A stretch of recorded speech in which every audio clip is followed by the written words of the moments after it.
क्या कभी आपने सोचा है कि कुछ लोग सोशल मीडिया पर ऑलमोस्ट इनविजिबल होते हैं? न ज़्यादा पोस्ट, न ज़्यादा स्टोरीज और ना ही अपनी प्रेजेंस को हर जगह दिखाना। आपको लगता है कि शायद उनकी लाइफ में कुछ खास नहीं हो रहा, शायद वो कॉन्फिडेंट नहीं है, शायद वो पीछे रह गए हैं। लेकिन सोचने वाली बात यह है, अगर हर इंसान विजिबल रहने की रेस में लगा हुआ है, अगर हर कोई अटेंशन को कलेक्ट करना चाहता है, तो फिर आखिर रियल पावर किसके हाथ में है? Welcome to think rich, where logic meets reality. आज हम समझेंगे ह्यूमन बिहेवियर का एक ऐसा पैटर्न जो दिखने में काफी सिंपल है, लेकिन साइकोलॉजिकल लेवल पर गेम को कंप्लीटली रिवर्स कर देता है। Staying invisible is not weakness, sometime it is strategy. Human brain validation के लिए वियर्ड है। जब आपको लाइक मिलता है, कमेंट मिलता है, कोई रिकॉग्निशन मिलती है, तो ब्रेन डोपामिन रिलीज करता है। डोपामिन प्रॉब्लम नहीं है, प्रॉब्लम है डिपेंडेंसी। न्यूरोसाइंस स्टडीज कहती हैं सोशल वैलिडेशन एक रीइंफोर्समेंट लूप क्रिएट करती है। कभी ज़्यादा लाइक्स, कभी कम लाइक्स। ये अनप्रेडिक्टेबिलिटी ही एडिक्शन बनाती है। इसी प्रिंसिपल पर स्लॉट मशीन भी बनाई गई हैं और इसी प्रिंसिपल पर सोशल मीडिया के नोटिफिकेशन भी काम करते हैं। Variable reward schedule. आपको पता नहीं होता अगला रिवॉर्ड कब मिलेगा, इसलिए आप बार बार चेक करते हो। अब एक रियल सिनेरियो सोचिए।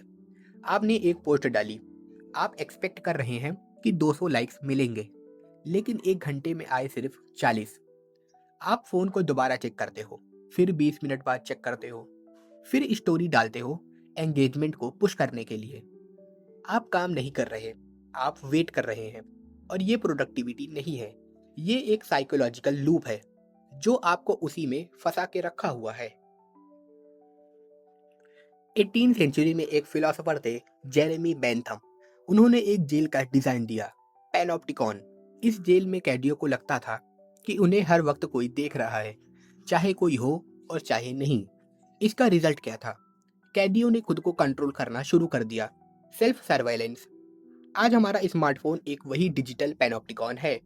हमें लगता है कि लोग देख रहे हैं, इसलिए हम खुद को एडिट करते हैं, फिल्टर करते हैं, पॉलिश करना चाहते हैं। हम कंटेंट नहीं बना रहे होते, हम परसेप्शन मैनेज करते हैं। हम इंस्टेंट ग्रेटिफिकेशन चाहते हैं और धीरे धीरे एक डर पैदा होता है, अगर मैंने पोस्ट नहीं किया तो मेरी एग्जिस्टेंस पर लोग सवाल करेंगे। ये एक विजिबिलिटी की जेल है, और जो इंसान इस जेल से बाहर निकल जाता है वही एक्चुअली फ्री माना जाता है और वही कुछ बिल्ड करने के काबिल होता है। फ्रीडम हमेशा साइलेंस से शुरू होती है। 1972 स्टैनफोर्ड यूनिवर्सिटी में वॉल्टर माइस्केल ने एक एक्सपेरिमेंट किया, द मार्शमैलो एक्सपेरिमेंट। उनकी चॉइस सिंपल थी, अभी एक रिवॉर्ड या थोड़ा वेट करके डबल रिवॉर्ड। 20 साल बाद जब उन बच्चों को दोबारा देखा गया तो जो वेट कर पाए थे उनकी एकेडमिक परफॉर्मेंस बेटर थी, स्ट्रेस हैंडल करने की कैपेसिटी अच्छी थी, लॉन्ग टर्म प्लानिंग बेटर थी। लेकिन क्यों? क्योंकि उन्होंने इम्पल्स कंट्रोल सीख लिया था। उनका लॉजिकल ब्रेन इंस्टेंट डिजायर पर हैवी पड़ने लगा था। आज भी वही टेस्ट चल रहा है, इंस्टेंट विजिबिलिटी या डिलेड मास्टरी। एक स्टार्टअप फाउंडर का एग्जांपल लीजिए। 3 साल तक आप क्वाइटली काम करते हैं, कोई हाइप नहीं, कोई भी डेली अनाउंसमेंट नहीं। फिर भी एक दिन आप अपना प्रोडक्ट लॉन्च करते हैं और वो सक्सेस की तरफ जाने लगता है। लोग बोलते हैं कि ये ओवरनाइट सक्सेस है, लेकिन ओवरनाइट सक्सेस नाम की कोई चीज नहीं होती, और शायद ये उनको भी नहीं पता। वो होती है इनविजिबल कंपाउंडिंग। नेचर भी हमको यही सिखाती है।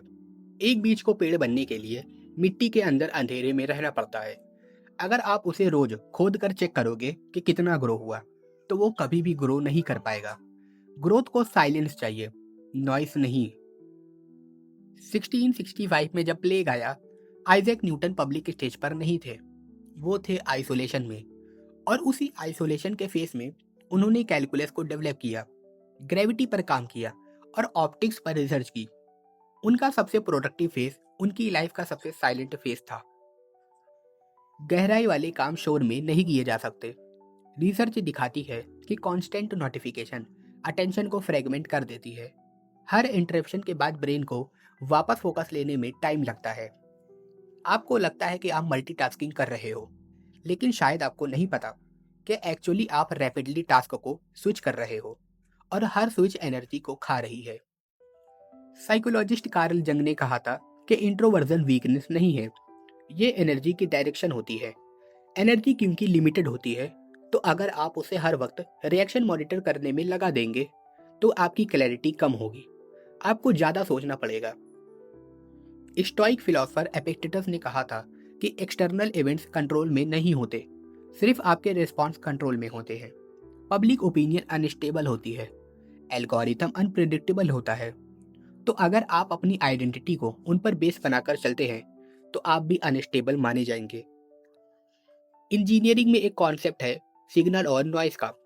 जितना ज़्यादा नॉइस होगा, सिग्नल उतना ज़्यादा वीक होगा। हमारी एनर्जी भी एक सिग्नल है। जब हम हर जगह विजिबल होने की कोशिश करते हैं तो हम अपनी एनर्जी को डिवाइड कर देते हैं। एक ट्रांसफार्मर जब ओवरलोड होता है तो वो आवाज़ करता है, और जो स्मूथली काम करता है वो हमेशा साइलेंट रहता है। हाई वैल्यू लोग भी वैसे ही होते हैं, उनका हमेशा काम बोलता है, उनकी स्टोरीज नहीं। तो सवाल सिंपल है, क्या आप डोपामीन के लूप में फंसे हुए हो या आप पेशेंस को ट्रेन कर रहे हो? क्या आप डिजिटल जेल में हो या कॉन्शियसली इनविजिबल होकर कुछ बिल्ड कर रहे हो? नॉइस अटेंशन को अट्रैक्ट करता है, साइलेंस कैपेसिटी को बिल्ड करता है। आखिर में चॉइस सिंपल है, क्या आप नॉइस का हिस्सा हो या साइलेंस के सोर्स का? अगर आपको ये वीडियो पसंद आई हो तो लाइक करें, शेयर करें, और इस टॉपिक पर आपका कोई सवाल हो तो कमेंट में ज़रूर शेयर करें। सब्सक्राइब करो थिंक रिच को, वेयर लॉजिक मीट्स रियलिटी।